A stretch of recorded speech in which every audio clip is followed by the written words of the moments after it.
วัสดีครับทีมงานช่องเล่าเรื่องผีผมชื่อแดนนะครับเรื่องที่ผมได้ส่งมาเล่าให้ฟังในวันนี้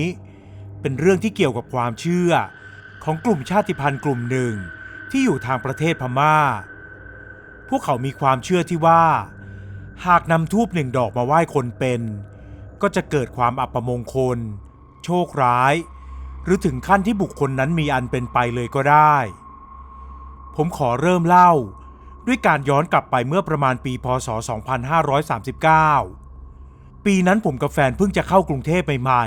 ๆแฟนได้งานเป็นแม่บ้านส่วนผมได้งานรักษาความปลอดภัยที่บริษัทแห่งหนึ่งย่านสาทรเราสองคนเช่าห้องเล็กๆอยู่ไม่ใกล้ไม่ไกลจากบริษัทแห่งนั้นผมทำงานที่นั่นได้ประมาณ3 เดือนก็เริ่มสนิทกับเพื่อนร่วมงานคนอื่น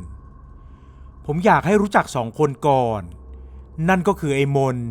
กับพี่ชาติที่เป็นหัวหน้ารปภ.ครับไอ้มนคนนี้เป็นหนุ่มเหนือรูปร่างสูงหน้าตาดีแต่ติดเหล้าไปหน่อยถึงขนาดที่ว่าอยู่ในเวลางานก็ยังพกเหล้าใส่กระเป๋าสะพายมากินด้วยซึ่งก็โดนจับได้หลายครั้งทั้งโดนด่าโดนปรับเงินค่าจ้างแต่มันก็ไม่ได้หนักอกหนักใจอะไรซึ่งคนที่หนักอกหนักใจแทนมันก็คือพี่ชาติหัวหน้ารปภ.นั่นเองแกดุด่าไอ้มนไปหลายครั้งแต่ไม่เคยเข้าหัวมัน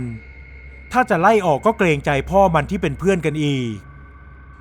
ตรงนี้ต้องบอกก่อนนะครับว่าพี่ชาติมีอำนาจออกคำสั่งกับรปภ.ทุกคนรวมไปถึงการคิดค่าจ้างด้วยทีนี้ไอ้มนก็กลัวจะโดนหักเงินนี่แหละมันบอกว่าเดี๋ยวไม่มีเงินซื้อเหล้าและมีเดือนหนึ่งที่โดนหักไปตั้งเกือบครึ่งมันถึงกับจะต่อยพี่ชาติเลยครับดีที่ผมกับคนอื่นห้ามไว้ทันวันหนึ่งหลังเลิกงานผมชวนไอ้มนมากินข้าวเย็นด้วยกันที่ห้องของผมซึ่งก่อนหน้าก็เคยชวนมันมาบ่อยๆอยู่แล้วมันเองก็ใช่ว่าจะมามือเปล่าซื้อกับข้าวติดมือมาด้วยเรานั่งล้อมวงกินข้าวกัน3 คนต่างก็พูดคุยกันเรื่องงานนี่แหละแล้วไอ้มนมันก็เปิดประเด็นขึ้นมากูเกลียดขี้หน้าพี่ชาติชิบหายเลยว่ะแม่งหักเงินกูอยู่ได้ก็มึงทำตัวไม่ดีเองนี่กูยอมรับแต่ไม่ใช่แค่กับกูนะเว้ยก่อนหน้าที่มึงจะเข้ามาทำงานมันก็แอบหักเงินเดือนคนอื่นๆด้วยจนบางคนอยู่ไม่ไหวลาออกไปก็หลายคนแล้วมึงไม่ฟ้องล่ะใครมันจะไปเชื่อกูวะก็จริงอย่างที่มันว่าแหละครับแม้แต่ผมก็ยังไม่อยากจะเชื่อเลยวันต่อมาที่ไปทำงานผมแอบถามเรื่องนี้กับรปภ.คนเก่าๆซึ่งทุกคนก็บอกในทำนองเดียวกัน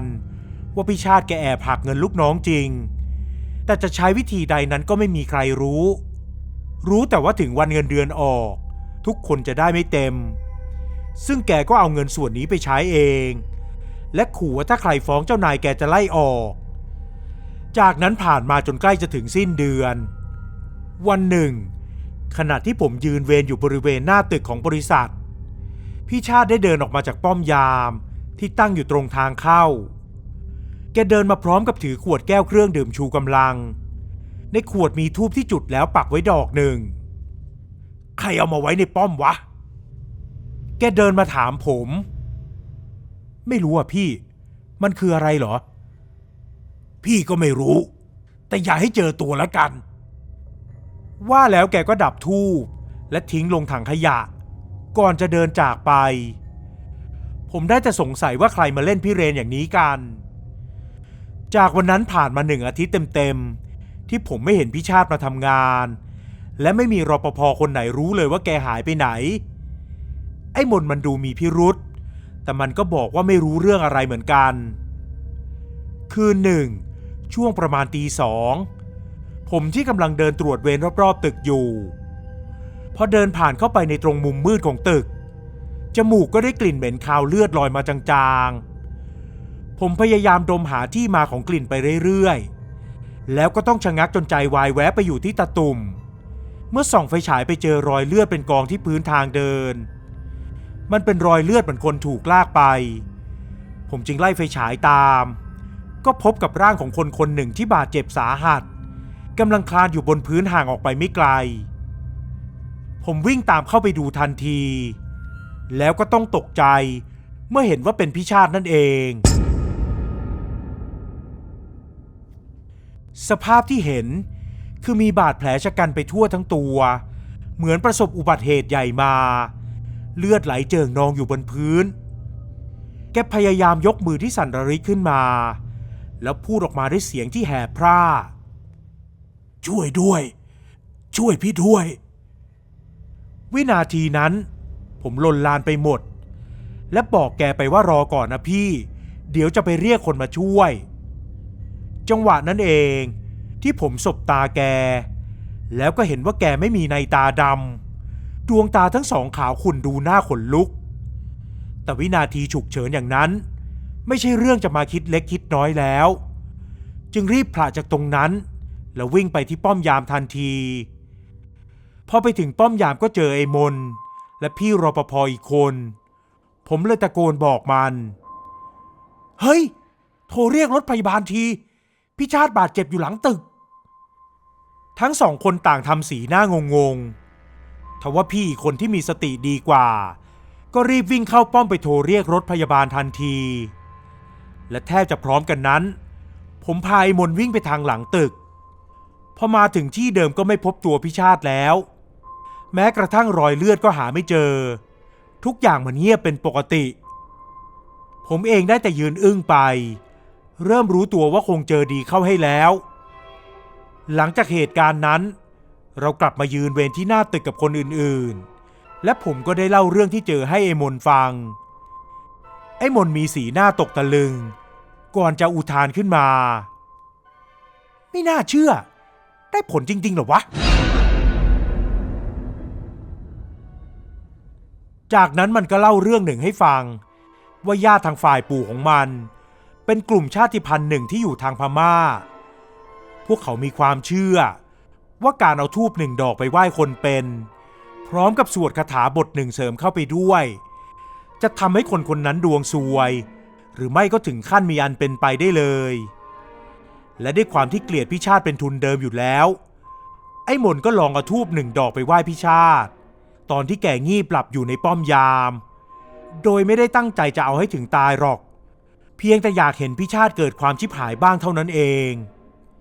และถึงตอนนั้นมันก็ยังไม่รู้ว่าพี่ชาติเป็นตายร้ายดีอย่างไรแต่จากเรื่องที่ผมเจอแล้วมันเริ่มกังวลว่าพี่ชาติอาจจะถึงคาดไปแล้วก็ได้และเรื่องในคืนนั้นก็มีเท่านี้ครับเช้าวันต่อมาซึ่งเป็นวันที่1ของเดือนปกติแล้วพี่ชาติจะเป็นคนจ่ายเงินสดให้แต่ว่าวันนั้นกลายเป็นน้องผู้หญิงที่ทำงานอยู่ในบริษัทมาจ่ายเงินแทนพอรับเงินกันเรียบร้อยแล้วผมเลยถือโอกาสถามถึงพี่ชาติว่าแกหายไปไหนเธอบอกว่าพี่ชาติประสบอุบัติเหตุรถชนและเสียไปหลายวันแล้วทางญาติมารับศพกลับไปทำพิธีฌาปนกิจที่ต่างจังหวัดเรียบร้อยแล้วพอไอ้มนรู้เรื่องนี้ก็ถึงกับสั่นไปทั้งตัวภายหลังที่กลับไปที่ห้องของผมมันสารภาพว่าไม่คาดคิดว่าจะเป็นอย่างนั้นและเสียใจที่ได้ทำให้พี่ชาติมีอันเป็นไปแม้เรื่องมันจะมาถึงขนาดนี้แต่ผมก็ยังไม่ปักใจเชื่อ100%ว่าที่พี่ชาติตายนั้นเป็นเพราะไอ้มนผมยังคิดว่าอาจจะเป็นเรื่องบังเอิญก็ได้หรือไม่ก็ถึงคราวเคราะห์ของพี่ชาติเองจึงได้แต่ปลอบใจไอ้มนว่าอย่าคิดมากมันคงไม่เกี่ยวกันหรอกหลังจากเหตุการณ์นั้นผ่านมาเราก็ได้หัวหน้าคนใหม่ที่ไม่โกงลูกน้องส่วนไอ้มนก็เผาๆเรื่องเล่าลงบ้างแล้วจนเวลาผ่านไปประมาณ1 เดือนก็เกิดเรื่องที่เจ็บปวดใจกับผมมากๆครับคืนหนึ่งขณะที่ผมกำลังนอนหลับอยู่จู่ๆก็รู้สึกตัวตื่นขึ้นเมื่อได้ยินเสียงคนสวดอะไรงึมงำอยู่ข้างๆผมค่อยๆลืมตาขึ้นแล้วในความมืดสลัวของห้องนั้นก็เห็นแฟนของผมที่กำลังนั่งท่าเทพธิดาประนมมือไหว้พร้อมกับธูป1 ดอกหันหน้ามาทางผมรู้สึกเสียววาบขึ้นมาทั้งตัวแล้วไม่รู้ว่าเป็นเพราะอะไรทำให้ผมได้แต่แกล้งนอนอยู่เฉยๆเหมือนคนนอนหลับในหัวคิดไปต่างๆนานา ว่าทำไมถึงทำอย่างนี้กับผมเธอไปรู้วิธีนี้มาจากใคร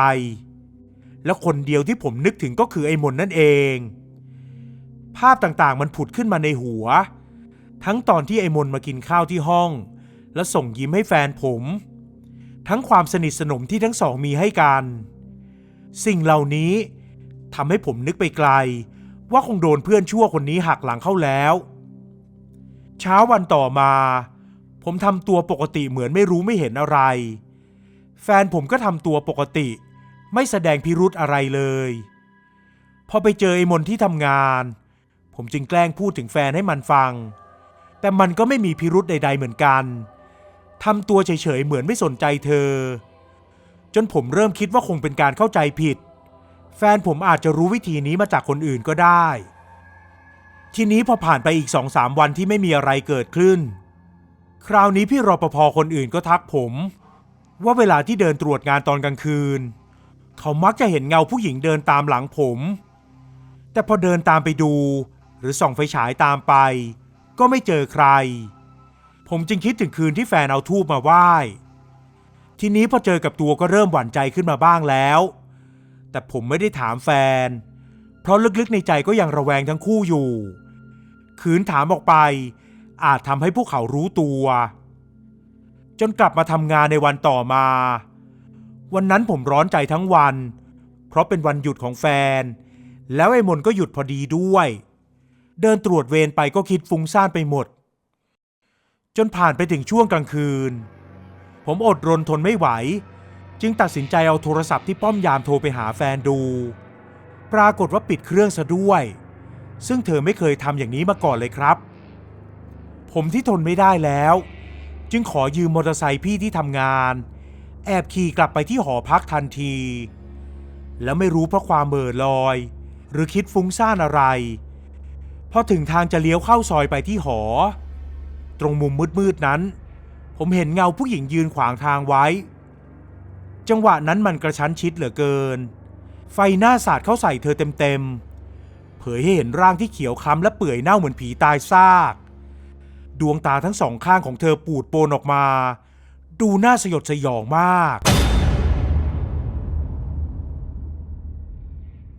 ผมควรจะหักรถหลบแต่ไม่ทันซะแล้ว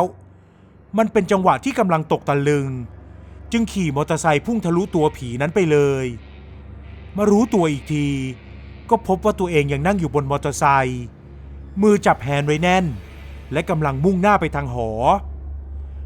ผมคิดว่าวิญญาณนั่นต้องมาดักเอาชีวิตผมแน่ๆแต่พอคิดถึงหน้าแฟนกับไอ้มนขึ้นมาได้ก็ลืมมันไปเลยครับรีบบึ่งมอเตอร์ไซค์เข้าหอทันทีพอมาถึงที่หอผมก็รีบวิ่งไปที่หน้าห้องซึ่งอยู่ชั้นล่างตรงที่ห้องนั้นมันมืดสนิทเหมือนไม่มีคนอยู่แต่ผมคิดว่าต้องมีคนอยู่แน่ๆและด้วยความหวาดระแวงของผมก่อนไปทำงานก็ได้ถอดกุญแจห้องออกมาจากพวง1 ดอกผมไขลูกบิดช้าๆอย่างใจเย็นหวังว่าจะจับพวกมันให้ได้คาหนังคาเขาแล้วพอไขกุญแจได้ผมผลักประตูเข้าไปมืออีกข้างก็เอื้อมไปเปิดสวิตช์ไฟข้างประตูทันทีตอนที่ไฟสว่างขึ้นนั้นผมก็เห็นพวกมันทั้งสองคนกำลังนอนกอดกันอยู่บนเตียงและมีสีหน้าตกใจเมื่อเห็นผมวินาทีนั้นความโกรธของผมพุ่งปรี๊ดขึ้นมาจนแทบจะทะลุปรอดรีบคว้าไม้กวาดข้างฝากะจะหวดไอ้เพื่อนเวรคนนั้นให้ตายคามือไปเลยทว่าขณะที่กำลังง้างมือมันก็คว้าปืนลูกโม่มาจากไหนไม่รู้แล้วยิงสวนเข้ามาทันทีผมยืนอึ้งไปเลยครับแฟนผมและมันก็อึ้งไปด้วยแล้วแฟนผมที่รู้ตัวก่อนเธอจึงรีบคว้าปืนจากมือไอ้มนอย่างไวส่วนไอ้มนก็ไม่มีทีท่าขัดขืนอะไรอีกมันได้แต่นั่งก้มหน้าตัวสั่นไปหมดผมเองก็ไม่รู้จะทำอะไรต่อจากนั้นเหมือนกันภายหลังเหตุการณ์นั้นตำรวจได้มาที่ห้องพักแล้วจับตัวไอ้มนไปในข้อหาพกอาวุธปืนผิดกฎหมายและพยายามฆ่าและผมก็เพิ่งรู้ตัวตอนนั้นว่าโดนยิงหูซ้ายเข้าเต็มๆจนแหว่งไปเลยครับเรื่องราวทั้งหมดผมคิดว่าน่าจะเป็นอย่างนี้ คือแฟนผมแอบคบชู้กับไอ้มนแล้วเพื่อจะกำจัดผมออกไปไอ้มนคงแนะนำให้เอาธูปดอกเดียวมาไหว้ตามความเชื่อของมันที่เคยทำกับพี่ชาติมาแล้วแต่สุดท้ายผมไม่เป็นอะไรและจับพวกมันได้คาหนังคาเขาซึ่งนี่ก็คือสิ่งที่ผมคิดจะจริงหรือไม่จริงก็มีแต่แฟนผมเท่านั้นที่รู้แต่ผมบอกเลิกเธอไปในคืนนั้นแล้วและไม่ได้ติดต่อกันอีกเลยครับ